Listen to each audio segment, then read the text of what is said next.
Weight loss and wellness. I'm your host, Coach Monica. I'm joined today by Coach Darcy, and we are here to guide you through the ins and outs of a lifestyle that's transformed not just our lives, but the lives of countless women navigating the waves of perimenopause and menopause. Whether you're here to shed weight, understand your body better, or simply find a community that gets it, you're in the right place. So sit back and enjoy the next few minutes as we tackle the hot issues of today. Hello and welcome to another empowering episode of Beyond the Scale, the podcast where we dive deep into the heart of living your healthiest and happiest life. I'm your coach, Coach Monica, and joining me today is my amazing co-host, Coach Darcy. She's a beacon of hope and inspiration and wisdom. Today, we're going to tackle the topic close to many hearts: how to find motivation to lose weight. Whether you're just starting out, hitting a plateau, or looking to rekindle your weight loss journey, we've got you covered. So, let's light that spark and join this journey together. Welcome, Coach Darcy. How are you doing today? Oh, I'm fantastic. I'm doing great in this gloomy day. How are you doing? Great day. It is such a great day, but you're right. It is gloomy out there. It's so gloomy and cold. Oh, and when I'm in the recording studio with you, there's never any in between. It's either blaring sun at me, so I've got all of these like crisscrosses on my face if we're live, or it's gloomy, or like last week when we recorded, there was a tornado going on around us. Oh my gosh. Goodness. I will never forget that show. Nope. And after we logged off, I saw a picture on Facebook of the tornado. It was like a swishy cloud, sky to ground kind of thing. Yeah. And that's just 40 minutes east of us. And so I don't know if that's what was happening outside the room. Probably. But it was chaos. Well, because even later than that, when we were like, oh, we're not going to get anything, we had a tornado like not very far from us that blew up a Taco Bell. So it was really bad. Really bad weather that day. Was that Winchester? It was. Yeah, that's really sad. And I never heard the end of that story, but yeah, I don't like tornadoes. I love spring, hate tornadoes. Yes. But when I think about moving, I'm like, where's the perfect place to live? Because I hate winter so bad. And I'm like, well, we could go to Florida, but they have sharks there and alligators. Sharks are not going to come up to the surface and eat you, though. So well, just I don't like get in the water. To be in the ocean, though. So there's that. The thing I would be worried about is the jellyfish. The jellyfish, yes. Well, then there's the mountains. I'm like, well, I love mountains, but there's bears in the mountains. So I don't know. Maybe our listeners can tell us if there is a perfect place, because you come here and you got tornadoes. Right. Oklahoma, you got tornadoes. Yep. California, don't get me started on California. Yeah, I think there's sharks there too. I'm pretty sure. Oh, Coach, today we're going to talk about, we've been talking a lot of science lately, and I thought we'd tone it down just a little bit, because we can talk all the science in the book. We can act really, really smart. We can give you, scientific explanations, which there's a piece of our audience that loves that. Yes. But there's a piece of our audience that kind of hyperventilates during those sessions, and that would be me. I didn't want to learn the science because I was 250 pounds. I was insulin resistant. I was pre-diabetic. I was one doctor's visit short of being admitted for stroke level blood pressure. And I was desperate, but I had tried everything in the book and everything failed. I was the princess diet yo-yo person. I had done it all. I'm glad you added princess to that. I love princess. Yes. Straighten my crown.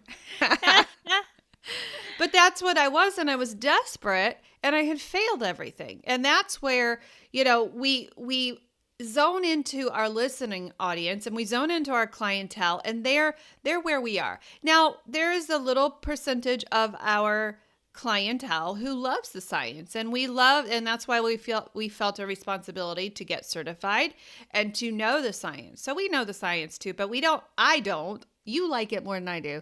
I don't like talking about it because I feel dumb, you No, know? the science part can make you feel dumb. Yeah. But we like to learn it as best as we can, and then dumb it down Yes. for the people that like us. Yes, So exactly. Yeah. And yeah, that's why, if you want to join our book club, our so-called book club, you can read the book that Coach Darcy and I are reading right now. yes. By the way, I had to go back to chapter 2. So that's where I am in the book right now. Just so Did, you know. did But you the read book, chapter 1? yes, I did. Okay. I All read right. chapter 1, but then we started with chapter 3, Okay. and I got mad, because I just got mad at Big Pharma, Oh, and yes. these doctors being paid for these Mhm. medications. I just kind of got mad. So I had to go back to chapter 2 and get unmad, Yeah. and really learn about the insulin resistance. But the book is Metabolical by Dr. Robert Lustig, an incredible hero of ours. So if you Yes. like the science, that's the book. Grab it and read it with us. But today we're going to talk about something that if you do not have this ingredient, I don't care how much science you know. I don't care if you're in love with the pancreas or the liver. You're going to fail if you don't have this one ingredient. And so today we're going to talk about motivation. All right. So I'm going to start us off with the official definition, and then Darcy's going to dumb it down for us, or make it in fifth grade language, is what ChatGPT likes to say. Coach, pretend like you are, after I give you the definition, I'm putting a prompt in for you. Pretend like you're a health coach and give us the fifth grade language of the word motivation. Okay. All right. So the official scientific definition of motivation is the process that initiates, guides, and maintains goal-oriented behaviors. It's what causes you to act, whether it's getting a glass of water to reduce thirst or reading a book to gain knowledge. So the key words in there are goal-oriented. So Mhm. the definition of motivation, that's the scientific version, but what's the realistic weight loss version of the word motivation? Well, I believe that it's the choices that we make that gets us to the goal or our goals, the things that Mhm. we want to do to have better, healthier habits every single Mhm. day. And we Yeah. need to have that motivation Yes. Yes. to be able to do that. We do. And your Yeah. internet is going out. So Yes. you're a little choppy on that. Oh, hang on. You continue on here. So if you don't have motivation, if you are lacking motivation, you're not going to be successful in the weight loss journey. Motivation is the number one key. Without this, you're going to fail. Okay? And so we're going to talk about some basic principles of motivation. We're going to talk about just the basics today, okay? The first thing you have to do to stay motivated is to set short-term goals.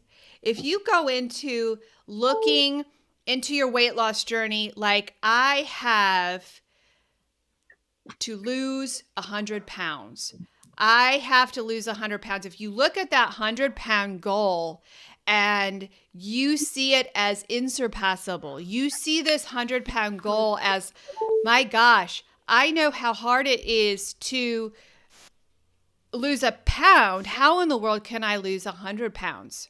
Right? So it is overwhelming when you look at the picture and say, oh my gosh, I have to lose 100 pounds. If you don't have the motivation to lose 1 pound, you will not have the motivation to lose 100 pounds. So you have to have set, clear, achievable goals. You've got to start with the small, manageable goals that lead you to your large 100-pound goal, okay? So if you don't have the small, you're not going to get the big. Does that make sense, Coach? It does. It really does. Okay. So how do you set those small goals? How do you set those small goals? So I have 100 pounds to lose. That's all I'm focusing on. If I am looking at that as my coach, talk me off that mountain. Talk me off that mountain. Coach Darcy, I have to lose 100 pounds. I am in a dire strait right now. I got to lose 100 pounds. Talk me off the cliff of that 100-pound loss. Right. So we first of all have to, find the why. You need to find the why of why you want to lose. Obviously, you want to lose the weight, but what is the deeper level of why you want to lose this weight? Dig deep and identify your personal reasons, like the nitty gritty, the micro reasons why this is really important to you. It can't. We try to avoid, hey coach, I want to get in a swimsuit. I want to look good for this wedding.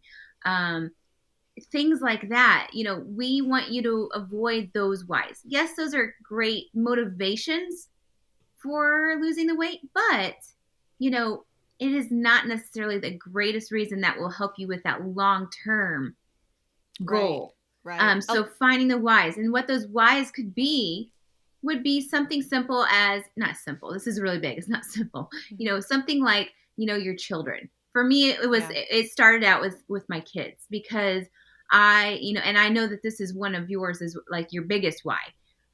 Why we wanted to be able to get healthy so that we can provide the energy, the support, for you, maybe seeing your grandchildren grow up and be able to roll on the floor with them. Yeah. I couldn't roll on the floor. Right. Like if I got down on the floor, I couldn't get back up. Right. Let alone run on the playground with them. Right. It was short spurts. We would want to, but then there was like the short spurts that we would end up having. I didn't have all of my whys up front. As I was losing my weight, as I was, doing the body, mind, and spirit part, where, it's not just about the weight loss, I had to dive deeper into why do I really want this? So those started to, like, feeling my collarbones was one, like, what that started to surface. Things like, oh, well, my legs aren't chafing anymore. That is a big why. Like, I want to continue keep that off, because your why became clearer, right? Yes, yeah, absolutely. So those little whys started to just trickle in.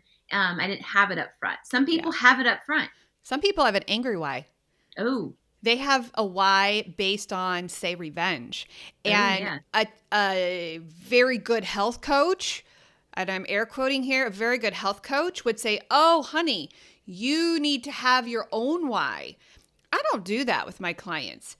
I feed into their whys. So when I am working with a client and they tell me, you know what, my boyfriend just broke up with me, I am mad, I don't say, honey, you find your own why, because I know eventually she's going to.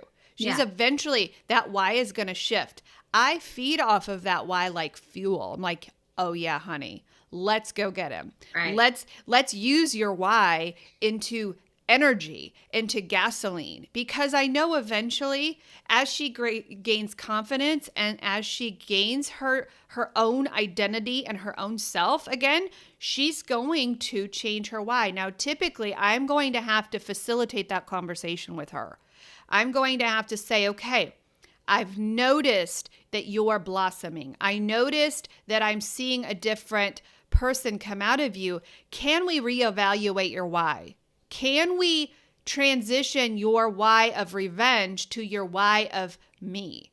And so we'll have that specific conversation. And in our notes, in our client notes, I will write that reminder to myself. If I have a client come to me with a revenge why, I will say, okay, in a couple of months, we're going to revisit that and we're going to shift that why too, because you will not win this if that why is not about you. In your new identity. Right. And we typically do that, especially I find it more common in women, where we are the caregiver. We're the main caregiver for our children, and it might look different for other families. So this is just a general, but we typically put other people in front of our own needs. And I've said this before in our previous podcast, where we try to pour our cup into other people's cup, even if it's empty. Like we are continually trying to pour into others. But when we are drained, like we have nothing else to give. Right. So yeah, that's so true. That's so true. So it's okay if your why changes. It's okay. Whatever motivates you, that is what Coach and I are trained to find. We are like sniffing dogs.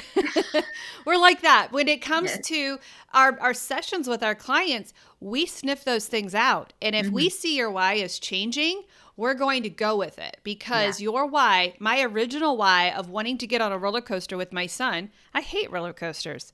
If that was my why, if the roller coaster thing was my why, then I'm done, because we had our celebratory ride on the roller coaster. Right. That's not my why anymore. My why now is my energy, and it's my health, and it is my weight. It is my collarbone. I enjoy having a collarbone right now. And that sounds really silly, and it almost sounds selfish, but your why will change.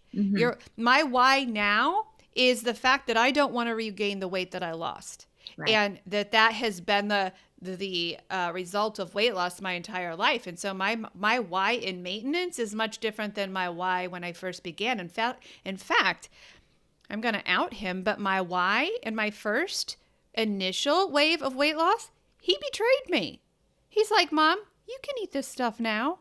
So your whys, which was my son, could betray you and could try to trick you into going back on your whys, the little traitor. Right. Yep. I do have my kids saying, when are you going to be able to sit down and have popcorn with me? Or when are you going to be done with being keto? I said, never. Son, that's not going to happen. If you want me to be a good grandmother to your children, and then, he's 8. Yeah. So he's like concerned, like, I'm going to have kids. But he's like, why? Like, I said, I'm investing in my future me, and this is for your benefit. You might not see it right now, but this is going to be super beneficial for you and your family as I age. And you don't want to have to change my diapers. Exactly. I'm preventing these things, hopefully. Yeah. And you just drove the plane right into our next topic, and that's creating a supportive community.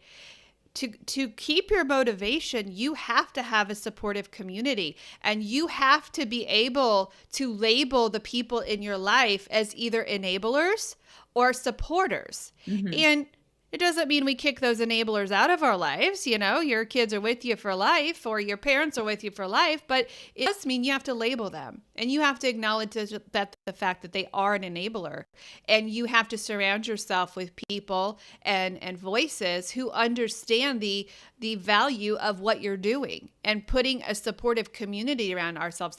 That's why we, in our community of clientele, we have Monday weight loss support groups. And we are on those people for not going to support group, because if you separate yourself from your support community, it's like when you are in Africa, or when you're in Australia, on a safari. I've never been on one. I've never either, but I've seen those well, actually, you and I, last Saturday, we watched this on a movie, remember? It was horrific. Discovery Channel. It was horrific. I forgot about those predator shows, but remember what happened? Those beautiful zebras were in this pack, I love zebras, and those horrible predators started to go after them. Well, what did they do? They picked out the weakest one and they took him out.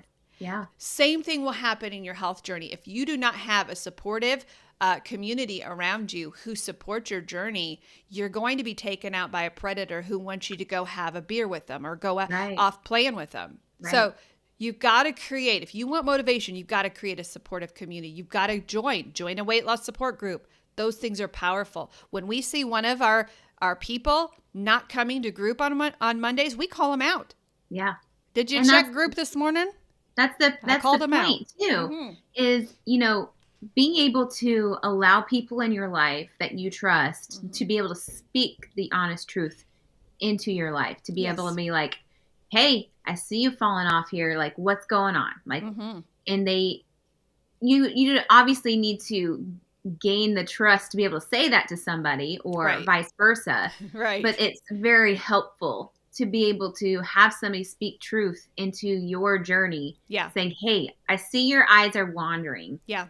What's going on? Yeah. This morning I went into our support group and I said, listen, we see several of you didn't come to group this week. Yeah. We see several of you didn't schedule appointments with us this week. Where are you? Where are you?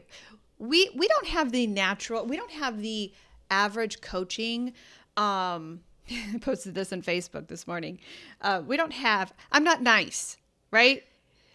There's you are. times You're that so I nice. am nice. There's times that our clients need hugs, but a lot of times they need the truth, and that's what our job is to give them the truth. So when you want motivation, you find your why. You surround yourself with a community who supports you. You also need to track your progress. For those people who say you don't have to track your progress, I don't know how they do it. I honestly don't. You have to track your progress. You've got to keep a journal. You've got to track your macros. Not just the pounds you've lost. Now, Darcy, tell us about the really cool way to track the weight loss progress. A lot of people get triggered by the scale. And, they get triggered. They step on the scale, and the scale is just a moment in time of what gravity your body's pulling down. It's a good coach. It's not a good way to track. But tell us about a couple of the different ways that you have your clients track their weight loss progress versus the scale. Well, there's three off the top of my head. The last one I'll save because that's mine.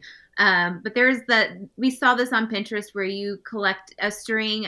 You are measuring yourself around your waist, or like probably I would pick the largest part of where you carry the weight, and then as you go on, you're going to continue to collect this string, and you cut it. That's what you do. You're going to cut it, and then it's going to have like that gradual decrease, and you're going to see it as the string gets smaller. So if the scale is lying to you, at times you're going to still be able to see, oh, my clothes are still fitting right. So, or they're getting loose. So, and that's another one is, by measuring with your clothes, right. You're going to see that decreasing string getting shorter and shorter. And another one that we like to have for our clients, and I think our clients really liked this one, is doing a marble, the pounds, like where you have one jar that is your goal and how many marbles that you want to, or pounds you want to lose, and then how many pounds you have right now. So then every pound or every 10 pounds, you're going to move a marble over to the jar. Mine was more of a memorial of, the largest pair of shorts that I wore. Oh, yeah. And, we encourage our clients, like, don't hold on to these old clothes because you're not going to go back. Your hope is to not go back and try, wear those clothes that you used to wear. I went against that, and I kept one pair of shorts. And anytime that I get into my mind when I'm in this maintenance mode, every time I have the body dysmorphia or I forget where I used to be, I pull out those shorts and say, these were the shorts that I depended on in the summertime because there were not any other shorts that would fit me the way I wanted them to fit me. So I wear those, and it's like look how far you've gotten. Like this is where you used to be. These are the shorts that you depended on. And now you don't even need these shorts. Yeah. I just found mine this last week. I was cleaning out my drawers, and I too kept my largest pants, and mine were a size 22, and I can fit my whole body into one leg of them. And I want to figure out, I would love to find somebody who knows how to put those in like a shadow box so that I can hang them in my office. I'd love to find that because that is huge motivation. You probably should have kept some shorts. That would have been a smaller. That would have been smaller. I know I must have a listener out there who knows how to put these in a shadow box for me and create a kind of, because the other one that I have in the shadow box, I would also put a number, 6308. That is the number that I ran with my sister, our first 5K that I ever ran. It was my number, 6803. That's why it's my email, 6803. Everybody wonders what that number is. That's my first. But it was more than running. It was more than running a 5K. She probably thinks I'm absolutely insanely crazy, but we were running up the Monster Hill. And when I say run, I mean, I was probably walking. Briskly walking. No, I was running, but I was shouting into the woods. It was a hill, and I was shouting into the woods, I am done with. And I just started throwing everything out. I am finished with depression. I am finished with all. It was such an emotional. Everybody was coming back. You know how when you're running a 5K and the fast people are coming back and you pass them, they probably thought I was insane. But I would put that 6803 number badge in that shadow box as well. That was a side conversation. So that's kind of slipping into our next one, which would be rewarding yourself. Rewarding. And that's a fun way of rewarding yourself, of seeing how far you've come. How far? How far you wanted to go and how far you made it. Mm-hmm. Creating something special that reminds you of those moments, those highlights of the releasing of the emotional baggage, or all of those things. But what are some other rewards that we typically encourage our clients to do? So we have two kinds of rewards with KM Health Coaching. We have macro rewards and we have micro rewards. And the macro rewards are a big milestone. So we have the 90, I call them the 99s. So we've got when the scale hits, when a client has come to us and they've been at 350 pounds for their whole life, when they hit 299, bam, massive reward. Yeah. When they hit Wonderland, bam, massive reward. Because what I say to them is, you will never see the number 300 again. You will never see the number 200 ever again. We are rewarding massively. So those, I start about 15 pounds before they get there. I start in every session with them. What's your reward going to be? What are you going to do? Sometimes they take trips. Sometimes there's been a tattoo or two done. There have been I think I had a brand new car one time. Well, we're not talking about that massive of a reward. But what we want is a significant reward in that arena. And then we do the micro rewards. We do every 10 pounds. Every 10 pounds that we knock off that scale, I want some sort of simple reward. Could be something like a pedicure, a manicure. It could be a trip to, go get the next size pants. Something simpler. Every 10 pounds. We don't look at 100 pounds loss. Now, at the end of the day, that's when I got my tattoo. That's when I got something that was massively significant, so that it would never go away, so that I would always see this and say, I'm never going back to where I came before. So every 10 pounds, we want you to celebrate. We want you to do a non-food. What have you done? Have you done any of those things that stick out in your mind in the past? Listen, did you withhold your rewards? I may have. I want to say I withheld, but I did buy a lot of clothes. You did, yes. And I still do. Yes. So that, and rewarding myself with even something as silly as going to work out. Yeah. Because I did not. It has to be you. It has to fit you. I did not enjoy working out. No. I still don't. But knowing that I can go and be strong and mighty, and something that I was not before. Mm-hmm. I thought I was, but I wasn't. Mm-hmm. So, and the fact that I'm able to, be able to spend the time with my kids by playing catch with them, by keeping up with them. Like, they're young boys, and I am on the go now with the sports. So I am having to, I'm getting to be able to go out and have the energy to be able to do that. Now, when it's cold, that's when you see me dragging my feet. But and I do think you need to up your reward system a little bit. Listen, as your big sister, I'm feeling the need to chastise you a little bit, that you need to reward yourself a little bit. Here's the thing, though. There was one year where, and I can remember, even as a teenager, I would never wear a two-piece. Never in my life. Oh, I remember that one. I do.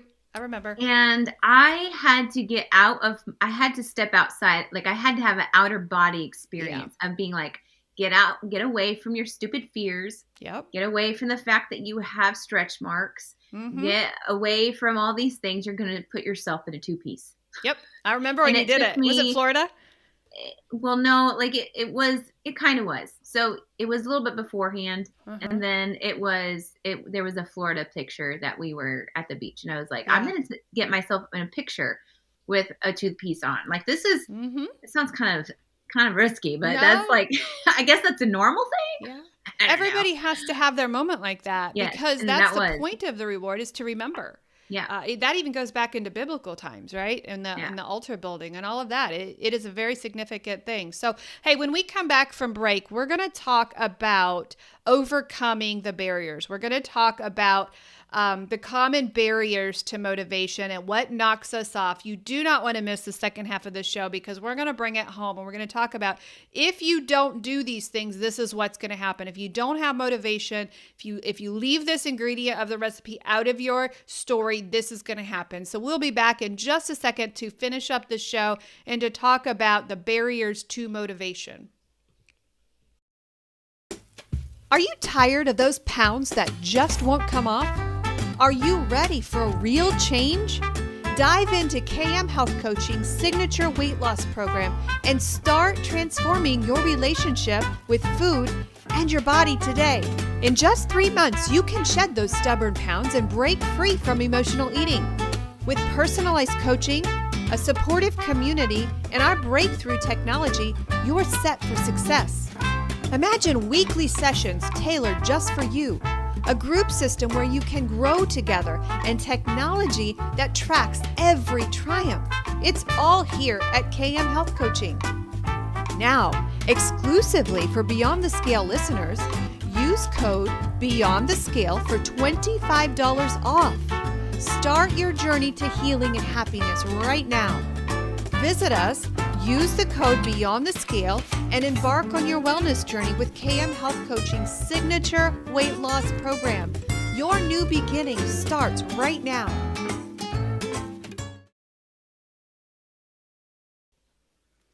Welcome back.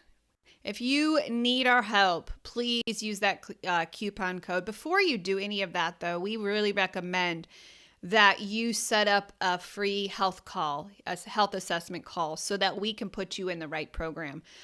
We don't want you. We have so many different options, and we have tweaked our programs so that you physically can't sign up for the wrong program. We've got some prerequisite sessions that you have to do before you enroll, but we really want to make sure, if you are sincerely a food addict, we don't want you in the diet program. If you don't struggle with food addiction, we don't want to have to put you through a long rigmarole of treatment before you start the program. So make sure that you sign up for a free health assessment with Coach Darcy or myself before you sign up.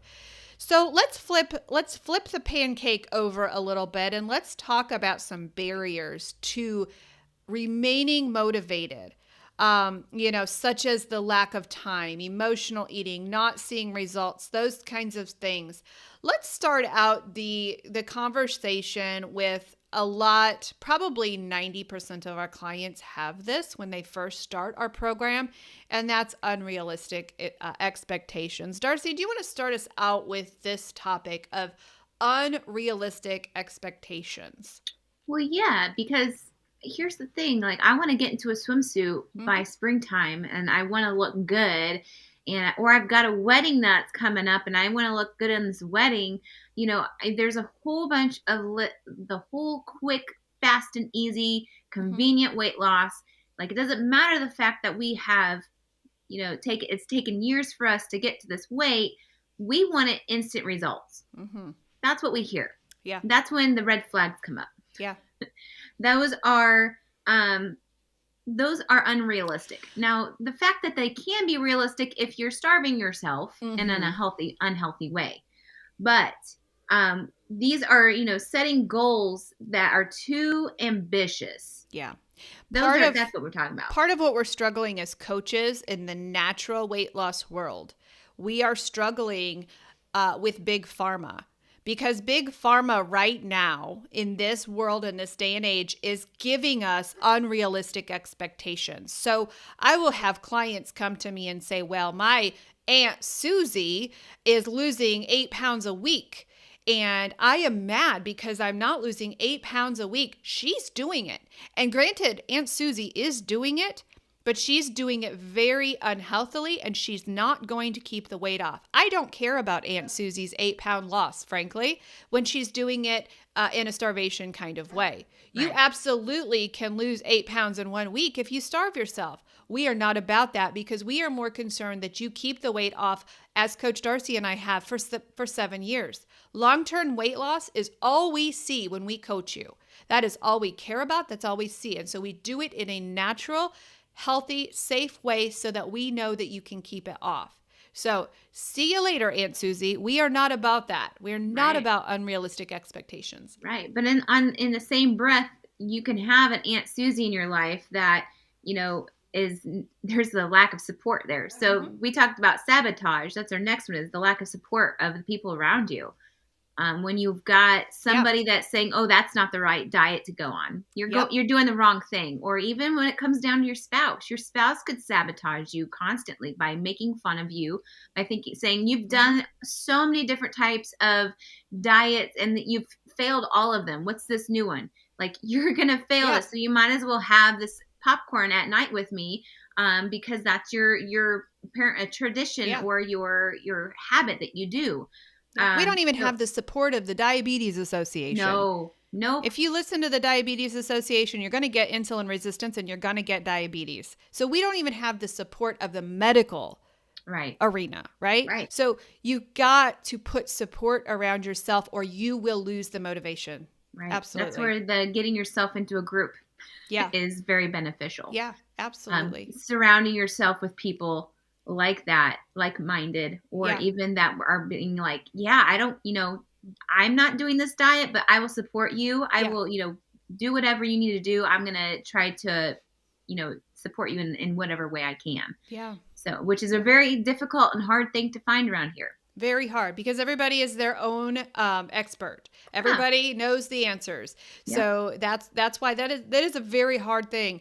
The other hard thing that we find in our clients, and it's not a matter of if this happens, it's a matter of when it happens, and it's the plateaus and setbacks.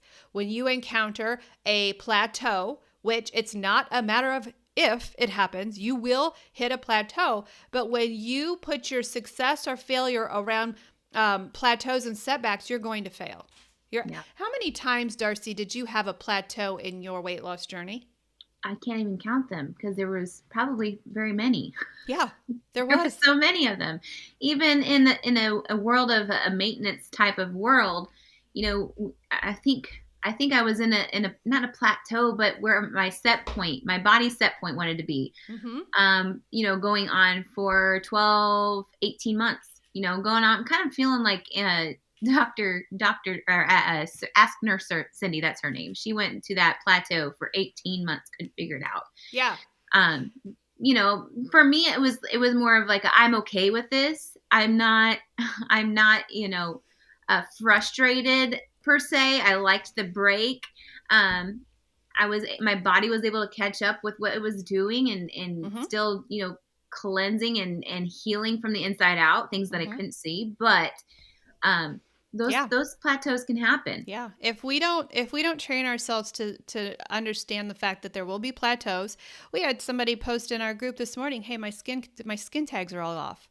And if this person was dependent upon the scale to give her success, instead of looking at the fact that she is reversing her insulin resistance right now, she's reversing her diabetes right now, she would be so discouraged. The scale is just a little bit of a picture of what your journey actually is doing. And so if you allow plateaus now, that's not to say that you're not having a serious plateau and your coach needs to fix your macros. There's a lot of things that can happen during this time. But if you look at that scale as your progress and your reward system, you're going to lose motivation, and you're going to end up having air quote cheat days. And those cheat days leads you to a reversal and a weight regain. So next thing we're going to talk about is neglecting self-care. If you neglect self-care, you're going to lose motivation. Give us some examples, Darcy, of some self-care ideas. Well, you mean neglecting? With that, more so like an example of that? Yeah. What does that look like? Because we talked about that a little bit earlier. But just the fact that there's this great book called Rushing Women's Syndrome.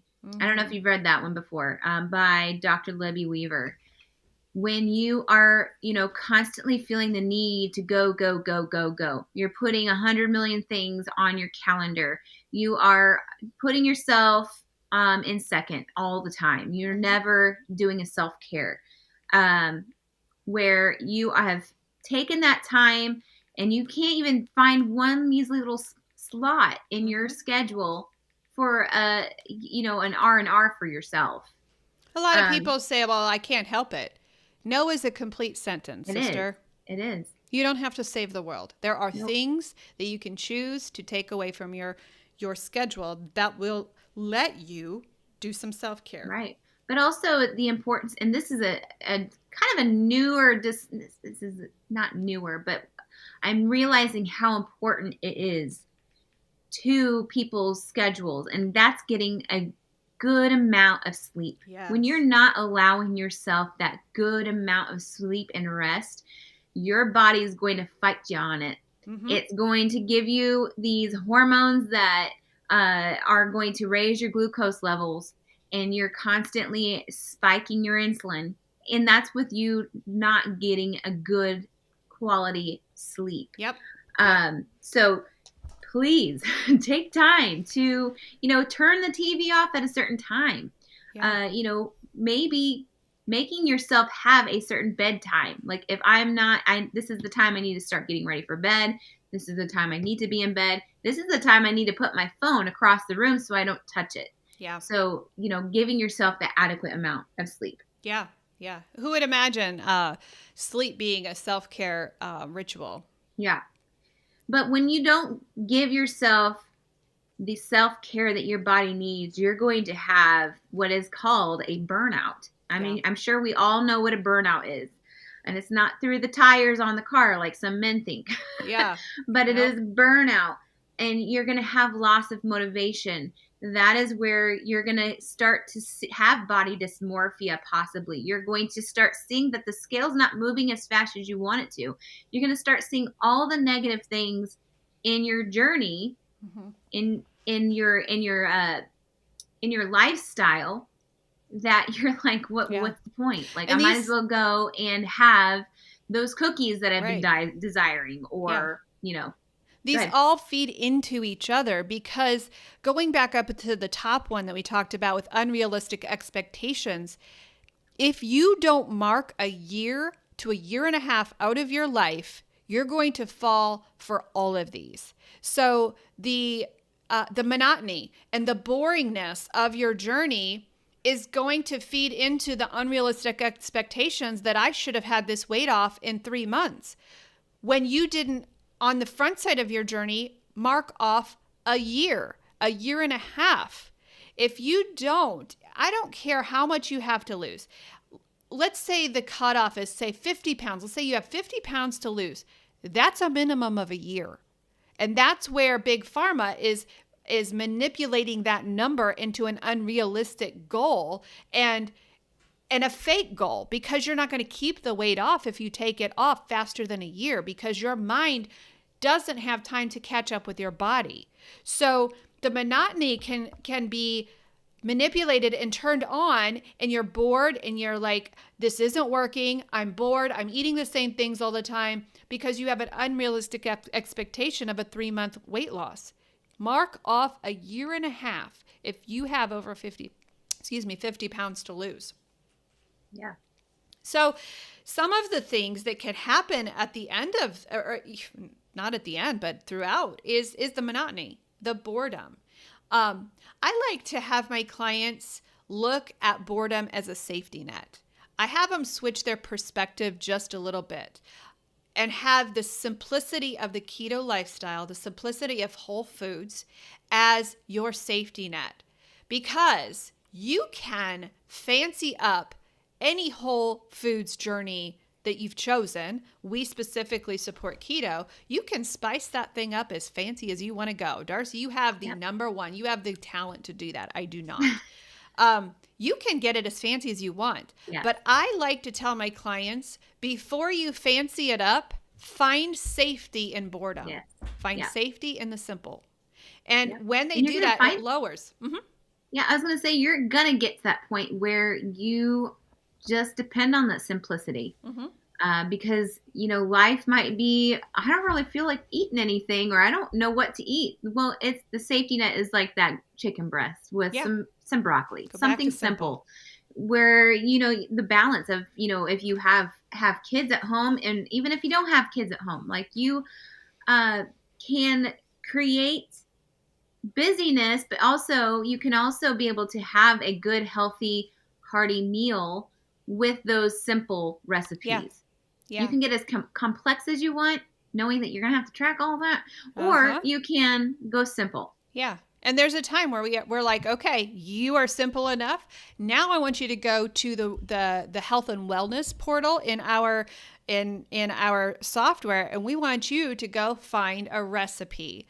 And that's a really cool thing about our program is we have recipes tied into our app. So when we see the boredom kicking in with our clients, they are able, because you mentioned tracking those recipes are really hard, they're able to go pull this amazing keto lasagna and they're able to go make it, and it's already in our app. All they have to do is go pull up keto lasagna, make the recipe, and track it. It's amazing. That's one of the really, really cool things. Thank you, Fat Clean Life and Practice Better, for giving us this software, because our clients are using it. So we will see the boredom signs and we'll be like, all right, we want you to go pull a really cool recipe out. We want you to get out of that monotony. We know that you feel safe under simple, but now it's time to spice it up a little bit. So boredom really is one of the things that takes away the motivation of people. So, do you have any more thoughts on that topic? We're gonna close up this session today. We wanted to keep it simple. We wanted to just kind of bring it down, because if you do not have motivation, it doesn't matter how much science you know. You're going to end up quitting your health journey. So we wanted to just kind of bring it down a couple of notches this week and really talk about some simple things, because motivation is big. That, and everyone's life is going to look so different. So we have so many options for you to be able to pick and choose what works best for your life. You can say, well, I'm a busy mom of 5 kids. Like, I'm constantly going, I have no time for myself.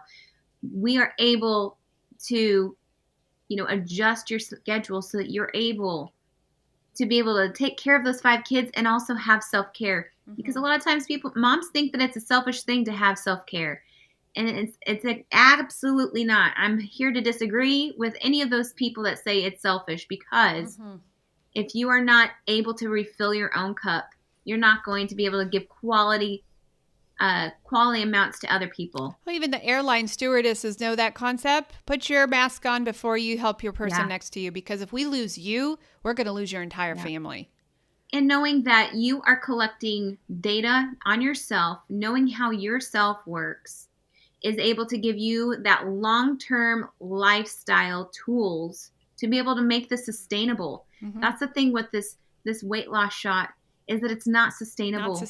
It's not sustainable at all, because once you if you hit that maintenance number, you're going to have to make sure and fight hard. You're not going to have a great safety net in order to keep that off. Right. So, building up a strong safety net for long-term weight loss is what we need. Yeah. I just got a picture, as you were talking about that, I just got a picture in my mind of those people that are taking the weight loss shot of a sky jumper. And somebody who's gonna do some skydiving, and they jump out of the plane, but when they jump out of the plane, after they jump, they have no parachute. Isn't that? I mean, that's what it is. When you stop those weight loss shots, it's like jumping out of a plane with no parachute on you. You have not prepared yourself for what life is going to be like without that shot. And unless you're taking it the rest of your life, which a lot of people think they're going to, but what's happening right now is the companies know exactly what they've done. They've gotten their people addicted to this shot and reliant upon this shot. So they're jacking up the prices, and they're removing the coupons that these people have relied on. Some of these people have done this for like $25 a month, which is insanity. Right. And they have been scooped into this process. Now they're addicted to 25 $25 a month, and their insurance companies are quitting in about 6 months in. That's what's happening. That's the reality. People are like, oh, no, that's not true, Monica. It is happening all over the place. Right. Insurance companies have realized how they've trapped their people into it. So it's like jumping out of a plane with no parachute. So this wraps up today's episode of Beyond the Scale. Remember, finding and maintaining motivation for weight loss, it's a deeply personal journey. And we want you to know that it's okay to seek help along the way. We want you to know you are not abnormal. It's okay to seek help along the way. Coach Darcy, do you have any final thoughts before we close out today? I would just say, when you are beginning this lifestyle, just have patience with yourself. Knowing that you've gotten, how many years it took for you to get to where you are. There's going to be a lot of emotional damage that's, you're bringing alongside, and you're going to start uncovering as you lose the weight.